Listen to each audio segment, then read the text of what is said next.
I'm Junior. And I'm Jimmy. It's a shame that big spaces like this are empty and derelict and nothing's happening with them. So the first phase is we're going to be doing a clear up.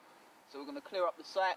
Next step, paint the walls. Next step, get the beds in. Then offer those beds to local residents to come in and use them. Anything you want. You want food, herbs, flowers, whatever you want to grow, more than welcome. It's your bed, do what you like. When the time period's up, we plan to move the garden to another location nearby. We're in nomadic community gardens, which means that we can relocate to any derelict space that has access to direct sunlight. An art space, we've got lots of walls that we can invite local street artists. Flying around to the neighbours, speaking to people anyway, anybody that wants to come down, wants to have a space to grow that lives locally, is more than welcome, up to the limit of the beds that we have available. We really want to be able to use places like this to provide spaces that communities can re-establish themselves, local support networks can grow again, and the cultural borders and boundaries can sort of be surpassed with everybody interacting again and sharing a space for a communal habit. And so this place in particular, it's been derelict for like over 20 years, and neighbours, residents, they're scared to come past. What we want to do is make it usable, interactive again, safe and beautiful, so people can not only get that sense of ownership together, but also get that sense of ownership of a space, but also share that together in order to create those aspects of social cohesion that are necessary in the city environments.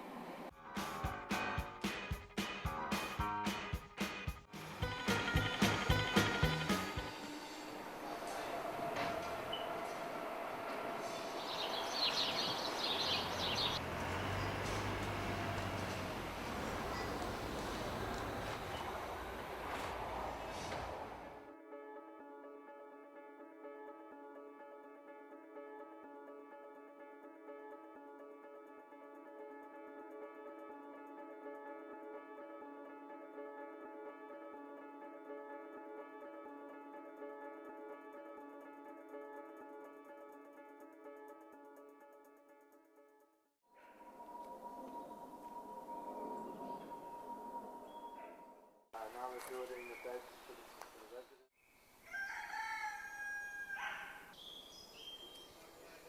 Hello. Yeah, we're going 2-3 months, and then I think all the proceedings will happen. When everything calms down. Yeah. That's We were great. saying it'll probably be autumn, winter time. Yeah. Now he's rebuilt the fireplace, he's cutting wood, he's redoing Jack's house.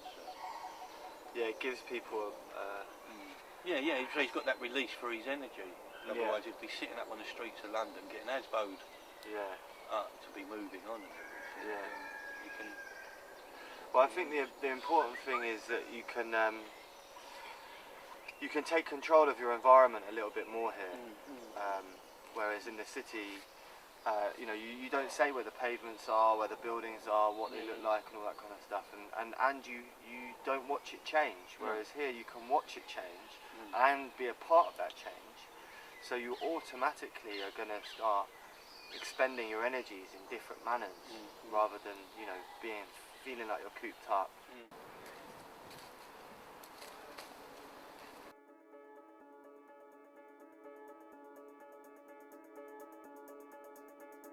We're right on the edge of East London, so we've got Liverpool Street right here, Commercial Street there, so we've got the Crisis main office here, and this is the Crisis Community Garden. So on the other side, this is where East London starts and the city finishes. Oh my goodness. I'm going to harvest some of these. They're gigantic, aren't they? We're going to have them for our tea today. This place is amazing. It's the Attlee Centre, so it's a centre for children, mainly children with learning disabilities and whatnot. There's a really good team here. Tanya and the guys do amazing work in the local area. For me, the garden is about giving people an opportunity to make their connection with nature and the land and food. Anyone that's been homeless at any stage, at any point, that's ever had to sign up to Crisis, has an opportunity to do gardening just next door to where the centre is, where a lot of people go for day activities and whatnot. So it's a great place to get out to. Obviously, I love gardening and I love being outdoors, growing food and these things, but it does provide great benefits for people, for therapy and things like this, for social, to be more social, And what Anne-Marie does, which is quite different and interesting from a lot of the other community garden projects, your community garden or this type of garden project, is that she gets the produce from the garden and cooks it, or largely produce mainly from the garden, and cooks it and has an al fresco dinner, weather permitting, for all the guys, which is also really nice. So the guys get to not only grow the food, not only prepare the soil, plant the seeds, grow the food, propagate plants, see the plants growing to harvest, but they also get to eat the plants as well, which I think is really important. So, what was it, 4 years ago, me and my partner, who I'm doing this One Love project with, Jimmy, we were on our way up to a farm called Walnut Farm in Norfolk to meet a friend of ours called Lee, who runs a permaculture, who's setting up a permaculture project out there, sort of like a sort of hippie retreat, yoga sessions, meditations, sweat lodge, this type of a thing. So we were going there in the early stages to kind of, well, Jimmy was going up there in the early stages to help set it up, so I was going up there for the first time. So we ended up in King's Cross. But because the train we were about to get cost like 40 something pound, and then the train an hour and a half later cost like 20 pounds. So we opted for the 20 pound train and thought, well, we'll walk down to the Welcome Gallery down the road, chill out there, and then come back for the train after. So we did that. On the way back, Jimmy wanted to have a little chill out around the back of a church opposite Euston Station, with the big sisters. Specifically wanted to go there, just really like the monuments or whatever. So we went there. Around the back of it, as we often do, we ended up in conversation with people, and one of the people that we spoke to was a gardener called Audrey, who we spoke to, and she seemed to be struggling quite a bit. We asked her like what sort of help she was getting, and she worked by herself, and she did say that there was a job on that she had to do that she needed people to come down for. So we offered to help her out to get the people, save her having to run around and look for people, give her more time. She was a bit stressed out doing all the gardening work she's doing. So just did that, swap details or whatever, and then I got her a few fellas to come down to come and help her out, got them a bit of work, got her work without any hassle, so it was pretty much a win-win. And then funnily enough, one of the fellas let us down on the last day, so I stepped in so not to let down Audrey, and ended up having a relationship from there with with Audrey, and she took me on full time and sort of took me on as an apprentice, and I used to go to work with her. My first gardening job was at Quaker's Meeting House and the church next door, where I happened to meet her as well. I really learned a lot about gardening firsthand working with her, so I have to give her a lot of credit for the opening up of my gardening career. So that was my initial introduction. We've removed so many tons of litter as we've been living here and cleaning up this forest. And down there was this beautiful pure water coming out and falling over all of this old horrible stuff, like faded tin cans that were twisted and bits of broken bottles and pipe and all that kind of stuff. And we've now cleaned up that side of the hill and stuck in a few kind of well-placed slates. The water's like whooshing off. I mean, you can see there the ferocity of how much water is coming out.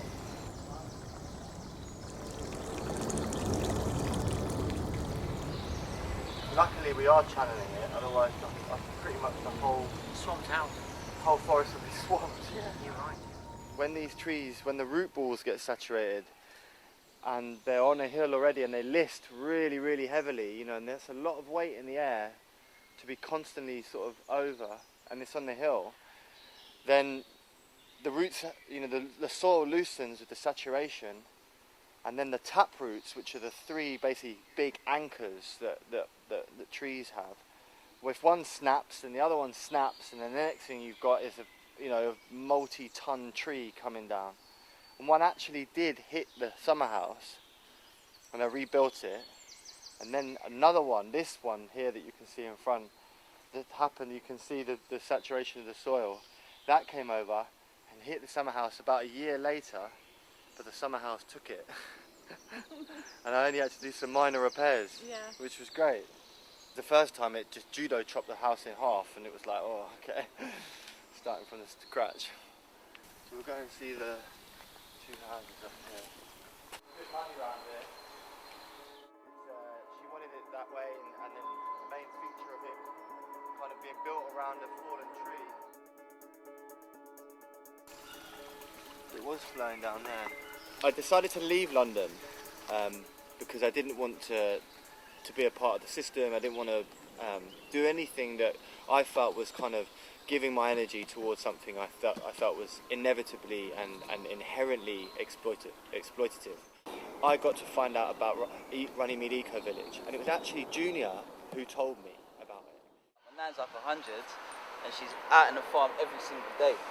Like, always farming, always gardening, like a lot of it by herself. And like, she says that if she ever stops, that's going to be it for her. So she's never going to stop as far as she's concerned. I used to volunteer for a brilliant group called Growing Communities, and they're mainly based in Hackney, and they're actually a really successful community growing enterprise, and they've got a very good ethos. And they basically started off growing food in brownfield sites, but they kept on being developed, so more and more of that's going to happen if any brownfield sites are going to be under extreme pressure for development. They ended up using sites that were... Don't water us, Patrick! They ended up being in sites that were inside parks and things like that were more protected, because after having developed sites and then having them completely destroyed, you know, it's a bit disheartening, because gardens do take some time to establish, I think. Marigolds, edible flowers. I think actually this is St John's wort, which is very good for depression. The diggers believe that all land was God-given, and therefore no man can lord it over life or land. So it's against the privatisation of land and the Enclosures Acts, and the basically subsequent dividing up of what is essentially no one's, but has become property and something that people want to possess. Broccoli, there. As a tribute to the original writings of Gerald Winstanley, I mean, he had a sort of Christian overtone to his work, you know, i.e. it being God-given specifically by God. They believed that the political issue behind it was still relevant today, if not more so, as our disconnection from the land has grown and become greater.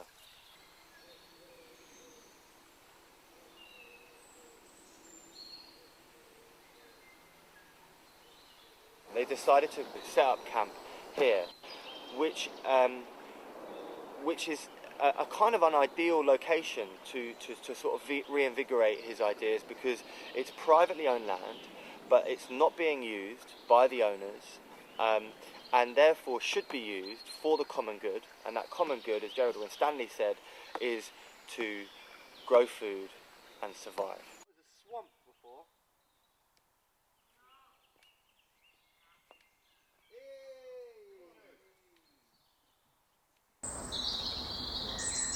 We'll have our scaffold boards by tomorrow, and then we'll be looking to make as many raised beds as we can get in during this week.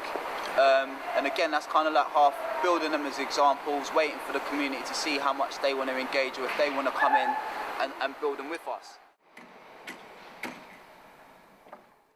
Were you with Kitty then as well? No, Kitty had left it. Yeah, that's probably Junior. Yeah? Yeah.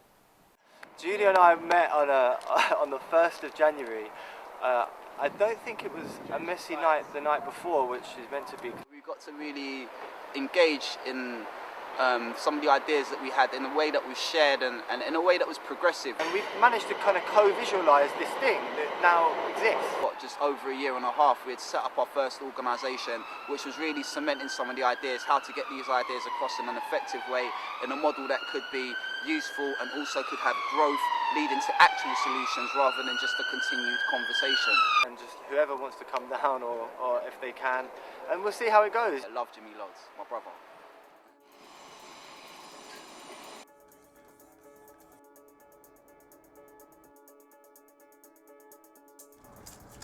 I got together with the guys Jay and Jimmy from the One Love community group because they had such great ideas, and I felt that what the guys want to do with this area is incredible and it's well needed, and so that's why I really jumped in at the opportunity to get involved, because it is a positive project.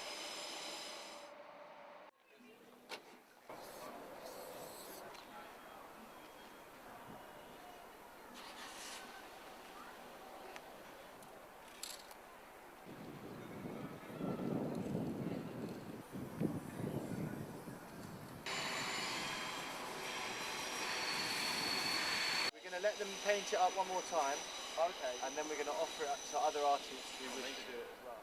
Like, we could come in and say, look, we want to paint, and he was like, yeah, go on. Like, a lot of people wouldn't do that, they would give you that platform because they want to know if you're good and they want to know what you can bring, but how's anyone meant to get good if no one gives you a chance, you know what I mean? Sand, soil, cement, and then you go. And it's very easy, simple design, and the idea is then you can still get a forklift underneath, picks it up, puts on a flatbed truck, and away the garden goes. It will be a portion of the garden that Junior and I will manage, and grow food for local businesses, possibly, to raise income for the site, but also as a place to workshop innovative growing ideas, new forms of urban agriculture, and to workshop with groups who are in need. It's taking off the ends, the metal ends of these scaffold boards, getting them ready to be cut using the two patterns of cuts that we have here to make the vegetable beds. The ends get reused around the corners of the beds to reinforce the fixings.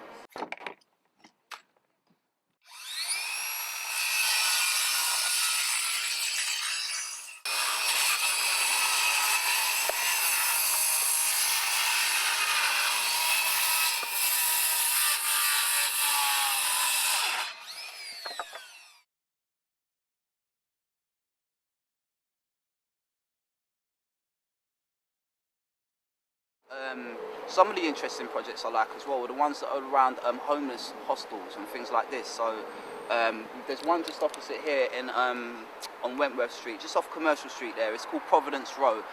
There's a place called the Dello Centre. They've got a really beautiful roof garden that they're creating. There's a forecourt that's really beautiful where they do gardening with some of the residents and people that come in for their day centre. But on the roof they've also got a solar panel, and are now developing, in the process of developing, been working alongside them a bit to create a roof garden, an active roof garden. There's going to be loads of veg growing up there, mushrooms, fruit trees, kiwi trees. There's going to be beehives. As I said, there's a huge solar panel. So they're covering a lot of bases on that roof garden. It's a really special project. But then there's also other ones. There's Hope Town Hostel just down the road, where the Women's Environmental Network have, as part of their Gardens for Life programme, have set up different community gardens, and that's a garden in a hostel where the residents can then grow their food.